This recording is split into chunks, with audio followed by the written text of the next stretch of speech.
Bonjour mes photographes, bienvenue sur la chaîne La Pause Benoît. Aujourd'hui, c'est la troisième vidéo sur le sujet du bruit numérique, comment l'éliminer de façon efficace. D'ailleurs, je vous invite, si ce n'est pas déjà fait, d'aller visionner les deux premières vidéos sur le sujet. Je vais mettre les deux liens ici en haut à droite pour que vous puissiez aller les consulter. Dans cette troisième vidéo, on va voir un troisième logiciel, DxO Pura 2, qui va nous aider à bien débruiter nos photographies. D'ailleurs, ce logiciel m'a été suggéré par quelques abonnés de la chaîne. Puis, je vous remercie, puisque ça fait en fait découvrir d'autres logiciels à toute la communauté. Alors, sans plus tarder, on va se retrouver dans l'interface de DxO Pura 2. Alors, nous voici dans l'interface de DxO Pura 2. Pour commencer, on va aller ajouter une photo pour pouvoir la débruiter. En cliquant ici sur l'onglet en haut à gauche, on va choisir la même photo que dans les deux vidéos précédentes. Et automatiquement, le logiciel va l'importer dans son interface. Ici en haut, on a le choix de cliquer sur Optimiser et non optimiser. Par la suite, dans le menu, on a le choix de désélectionner, d'afficher et d'exporter vers. On a également toute l'arborescence ici de à quel endroit la photo provient sur, par exemple, votre disque dur. Évidemment, vous pouvez importer dans l'interface plusieurs photos à la fois et les traiter aussi par bloc de photos. Alors, pour optimiser la qualité des photos en utilisant le débruitage, on va venir cliquer ici sur Optimiser les photos. Alors, pour faire court aux différentes fonctionnalités ici, vous avez les trois méthodes. La dernière méthode optimisée du logiciel, c'est Deep Prime. Pour pouvoir l'utiliser, il faut vraiment une carte graphique dédiée apparemment. Sinon, vous avez la possibilité en HQ ou Prime. Là, il vous donne le temps d'optimisation estimé environ à 11 secondes. Ça, c'est selon votre ordinateur. Puis, le logiciel va traiter la netteté globale de l'objectif, la correction de la distorsion de l'objectif également. Évidemment, je crois que si vous ne voulez pas que ces options s'appliquent, vous n'avez qu'à glisser ici la fonctionnalité pour la mettre hors d'usage. Vous avez aussi la possibilité de choisir le format de sortie, soit en JPEG ou en DNG. Le DNG étant un fichier RAW, donc vous allez pouvoir par la suite importer dans Affinity Photo cette photo DNG. Alors, vous allez pouvoir faire le traitement comme un RAW qui sortirait directement du boîtier. Puis, vous pouvez également sélectionner le dossier de destination. Alors, moi, je veux l'orienter dans le dossier personnalisé.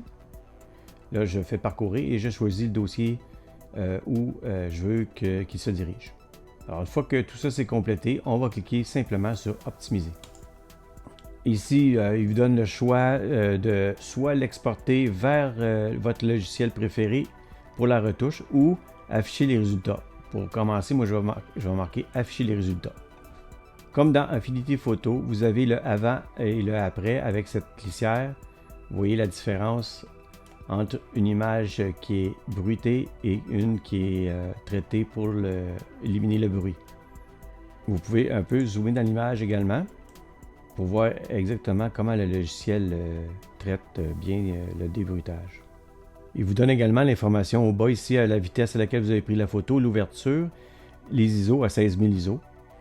Puis lui, c'est le RAW original et le DNG optimisé. Alors maintenant que le logiciel a traité la photographie et a éliminé le bruit, on va l'exporter dans Affinity Photo. Vous allez dans le menu ici en haut à droite et Exporter vers. Là, il vous donne le choix avec une liste de logiciels, mais nous, on va sélectionner le logiciel. Moi, je vais sélectionner Affinity Photo. Là, je vais cliquer dans la case ici pour qu'il puisse exporter l'original et le RAW en même temps. Alors ça, c'est la photo originale qui sort directement de mon boîtier. Là, on arrive dans Develop Persona. Alors, on voit que la photo est brute, donc on a le bruit numérique. Puis l'autre photo ici qui a été traitée dans DxO Pura RAW, on voit que le débruitage a été fait. Donc, on se retrouve également dans Develop Persona. Maintenant, peut-être une petite chose à noter. D'emblée, Affinity Photo, quand on arrive dans Develop Persona, Quand on va cliquer sur développer, lui, il va appliquer un autre débruitage de base. Si vous ne voulez pas que ça s'applique, alors vous allez dans le détail avant de cliquer sur développer. Et puis, vous décochez la case réduction de bruit, puisqu'on l'a traité en amont avec DxO Pure Raw. Alors, ça serait bon à noter. À part ça, on va dire que tout ce qui est débruitage, on est accompli. Une fois qu'on va être dans Affinity Photo, on ne touche plus au bruit. Alors, une fois que j'ai enlevé la réduction du bruit dans Affinity Photo, je peux cliquer sur développer. À partir d'ici, je peux faire ma retouche conventionnelle dans Affinity Photo. Alors, en résumé de ces vidéos sur le traitement contre le bruit numérique, on peut dire au niveau des deux logiciels qui sont Denoise AI et DxO Pure 2, ce sont d'excellents logiciels dédiés pour le traitement du bruit numérique. Puis comme je le mentionnais encore une fois dans la première vidéo, le logiciel NX Studio, Affinity Photo ou Darktable n'ont pas à rougir en ce qui a trait au débruitage. Évidemment, ils sont peut-être un petit peu en deçà de ces deux logiciels-là, mais on peut très bien s'en sortir avec ces trois logiciels de retouche photo. Alors, je vous remercie de votre attention et puis on se dit à la prochaine vidéo.